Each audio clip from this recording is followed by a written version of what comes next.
అందరికీ నమస్కారం. నిన్నే వరిస్తా సీజన్ 2 పార్ట్ 71. మహిదర్ గారు ఒకరోజు ఆగి చెప్దాం షూ. వాడు ఒకరోజు కాల్ చేసి మాట్లాడపోయినా మీ అమ్మ కంగారు పడిపోతుంది. చెప్పకుండా దాచలేం కదా.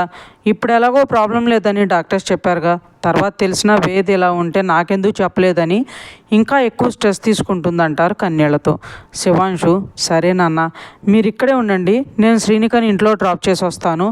ఇంట్లో ఎవరు లేరు కదా, ఇంట్లో 2 పిల్లలతో అన్విక ఒకటే ఇబ్బంది పడుతుంది అంటాడు.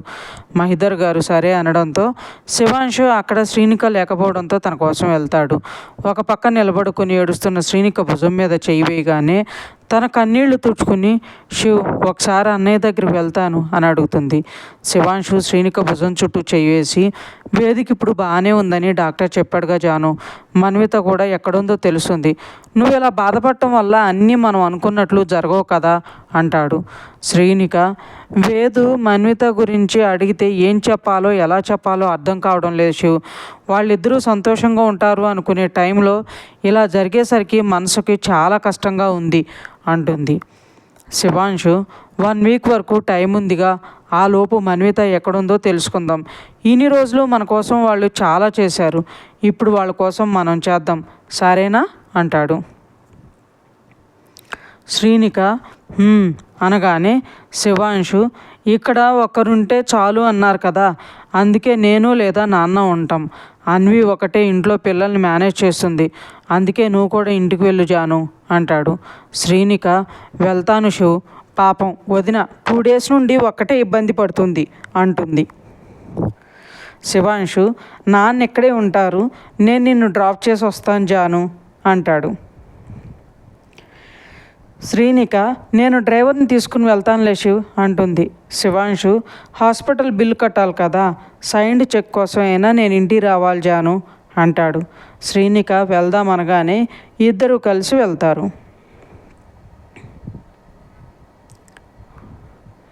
హితేషు చిత్ర గుడి నుండి ఇంటికి వెళ్ళాక హితేషు వాళ్ళ అమ్మను పిలిచి, మా, నేను 2 రోజులు ఆఫీస్ పని మీద ముంబై వెళ్ళాలి, ఈ 2 రోజులు చిత్రని చూసుకో అంటాడు. చిత్ర, 2 రోజుల అయితే నేను కూడా మీతో వస్తాను సార్ అంటుంది కంగారుగా.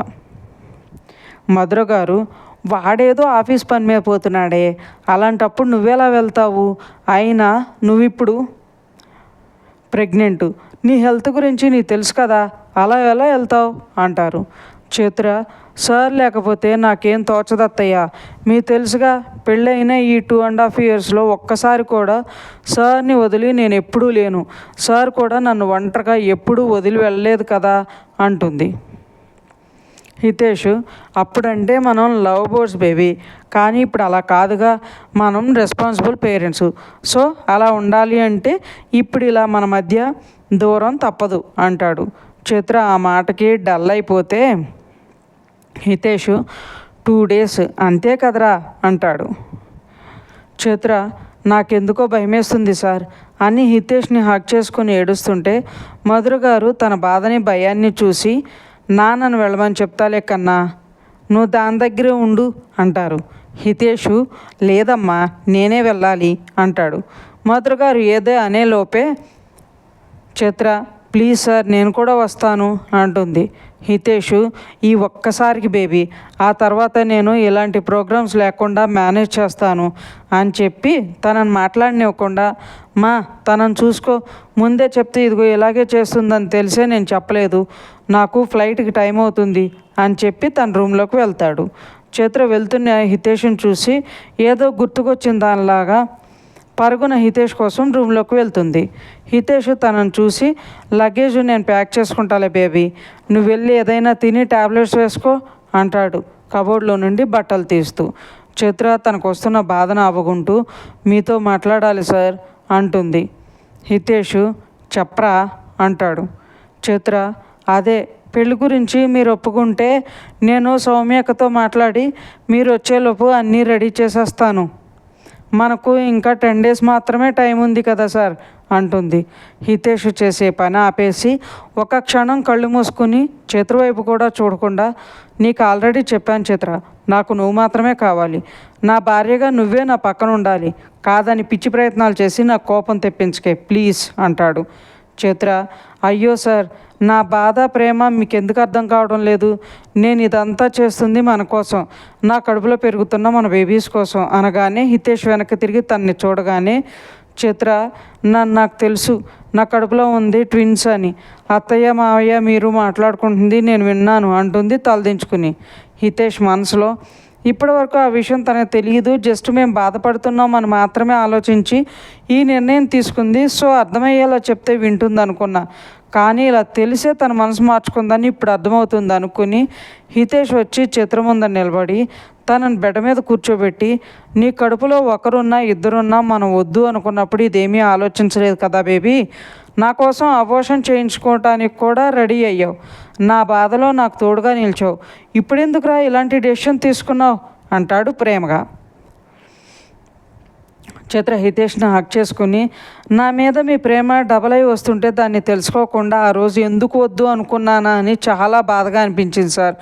ఇప్పుడు వీళ్ళు వద్దు అనుకుంటే ఆ తర్వాత నాకు అసలు పిల్లలే పుట్టరంట సార్ అనగానే హితేష్ షాక్ అయ్యి, నీకెవరు చెప్పారే అలా అని అంటాడు.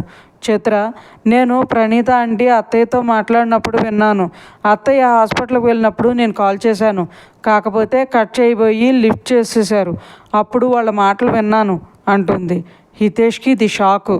మనసులో, అమ్మ కూడా ఈ విషయం నాకు చెప్పలేదే, పిల్లల విషయంలో నేను పడే బాధను చూడలేక ఇది చెప్పలేదా, లేక వేరే ఏదైనా కారణం ఉందా అని ఆలోచిస్తుంటే, చిత్ర, పిల్లల్ని నేను కనొద్దు అనుకుని బయట వాళ్ళు కూడా ఎవరూ రాకపోతే ఇక మీదట మన జీవితంలో పిల్లలు అనే మాటనే ఉండదు సార్, అందుకే వీళ్ళని ఎలా అయినా కాపాడుకోవాలనే నా తాపత్రయం, ప్లీజ్ సార్ మన కోసం ఒప్పుకోండి అంటుంది బాధగా.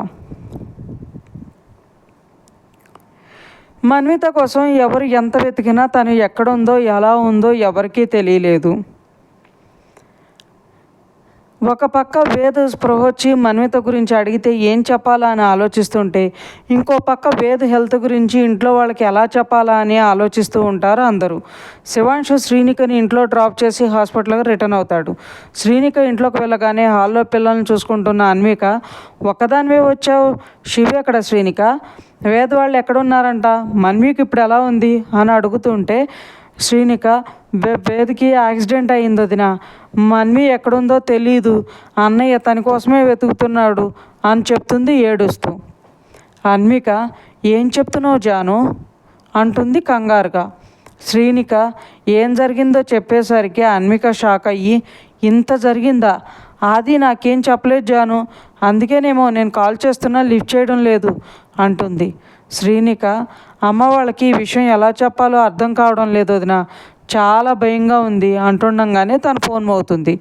డిస్ప్లేలో నేమ్ చూసి అన్విక మొహం వైపు చూస్తూ, అమృత అమ్మ వదిన, తను మన్వి గురించి అడిగితే ఏం చెప్పాలి అని టెన్షన్ పడుతుంది. అన్విక ఫోన్ తీసుకుని, నువ్వు వెళ్ళి ఫ్రెష్ అయ్యరా, నేను అత్తయ్యతో మాట్లాడతాను అని ఫోన్ తీసుకుంటుంది.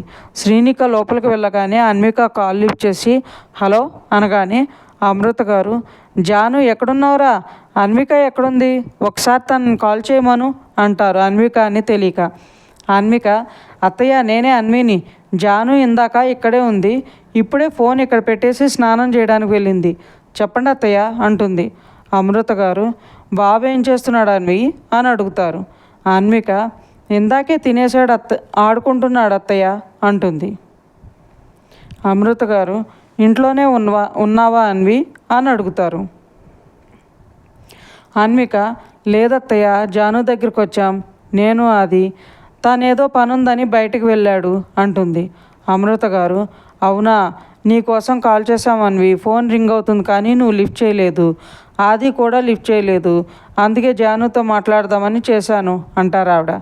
అన్విక, ఫోను బెడ్రూమ్లో ఉందత్తయ్య, పిల్లలకి తినిపిస్తూ ఫోన్ గురించి మర్చిపోయా అంటుంది. అమృత గారు, సరే అన్వి, అక్కకి కొంచెం బాగాలేదు, అందుకే రిటర్న్ అవుతున్నాం, ఇంకొక గంటలో ఇంటికి వచ్చేస్తాం, అది చెప్దామనే చేశాను అంటారు. అన్విక, అప్పుడే వచ్చేస్తున్నారా అనుకుని, అసలు ఏమైంది అత్తయ్య అని అడుగుతుంది టెన్షన్గా. ఇంకా ఉంది ఫ్రెండ్స్, మీకు ఈ స్టోరీ నచ్చినట్లయితే లైక్ చేయండి, సబ్స్క్రైబ్ చేయండి. ఇంతలా ఆదరిస్తున్నందుకు థ్యాంక్ యూ సో మచ్.